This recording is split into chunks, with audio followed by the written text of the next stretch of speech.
മടക്കിയൊക്കെ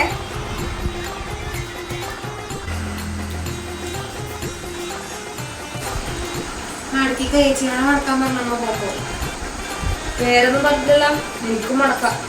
ഏച്ചിയെ മൂത്തത്. അപ്പൊ ഏച്ചിയെ ചെയ്യണ്ടേ? ചേച്ചി കൊറേ കാലമായി ഇതെല്ലാം ചെയ്യുന്നത്. നീ ചെയ്യും. ഞാൻ ചെറിയ കുട്ടിയല്ലേ, എനിക്ക് ഇതെല്ലാം ചെയ്യാൻ പ്രായമാകുന്നതേ ഉള്ളൂ. അപ്പൊ ഏച്ചി ഇങ്ങനെയാ ചെയ്ത് പഠിക്കേണ്ടത്. അമ്മ ഏച്ചിനോടെ പറഞ്ഞു. അമ്മ പോകുമ്പോ അമ്മേന്റെ കണ്ണ് ഞാൻ നോക്കി. ഏച്ചിന്റെ മുഖത്തേക്ക് കണ്ടുപോയി, എന്റെ മുഖത്തേക്കൊന്നും പോയിട്ടില്ല. ഞാൻ ചെയ്തിട്ടില്ല.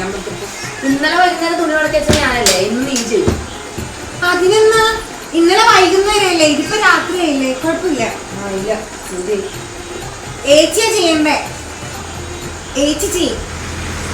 നീ ചെയ്താ മതി. നിന്നോടാ പറഞ്ഞത്. ഏച്ചിയാ ചെയ്യണ്ടേ?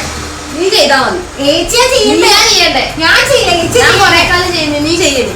ഏച്ചിയാ ചെയ്യണ്ടേ? അമ്മേ ഏച്ചിനോടല്ലേ പറഞ്ഞേ?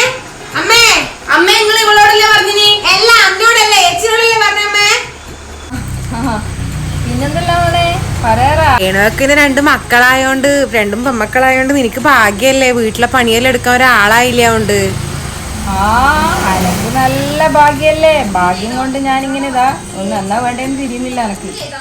എല്ലാം എന്നാ ആടുന്നെങ്കിൽ ഒച്ചപ്പാട് വെക്കുന്നത്? പിള്ളേർ തമ്മിൽ എന്തെങ്കിലും വർത്താനുണ്ടാ? അതിപ്പോ നീ പറഞ്ഞിട്ടില്ലേ, ഒരു ഭാഗ്യത്തിനെ പറ്റി പറഞ്ഞിട്ടില്ലേ, അതിന്റെ സൈറൺ വാങ്ങുന്നതാന്ന്. എന്നാ പിന്നെ ശരി, എന്നാലും ഞാൻ പിന്നെ വിളിക്കാം കേട്ടാ. അകത്തുനിന്ന് എന്തല്ലോ ഏതാ മരിക്കുന്നെന്ന് അറിയില്ല, ആംബുലൻസ് വിളിക്കേണ്ടി വരുമോന്ന് അറിയില്ല. ഞാൻ എന്നാ നോക്കട്ടെ. എന്നോടല്ല പറഞ്ഞത്, ഏച്ചിനോടാ പറഞ്ഞത്. ഇപ്പൊ ശരിയാക്കി തരാം. ഇനാ മടക്കിക്കോ. നീ മടക്ക്. ഏച്ചി മടക്ക്. നീ മുടക്കഴിയാക്ക്. അമ്മേ അമ്മേ അമ്മേ അമ്മേ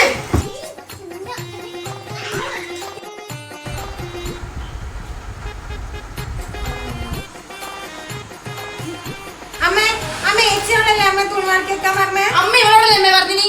ഞാൻ ആരോടും പറഞ്ഞിട്ടില്ല മക്കളെ. നിങ്ങൾ 2 ആളും ആടി ഇരുന്നിട്ട് ഫോണിൽ എന്തോ ആക്കി കളിക്ക്. ഞാൻ തന്നെ ചെയ്തോളൂ.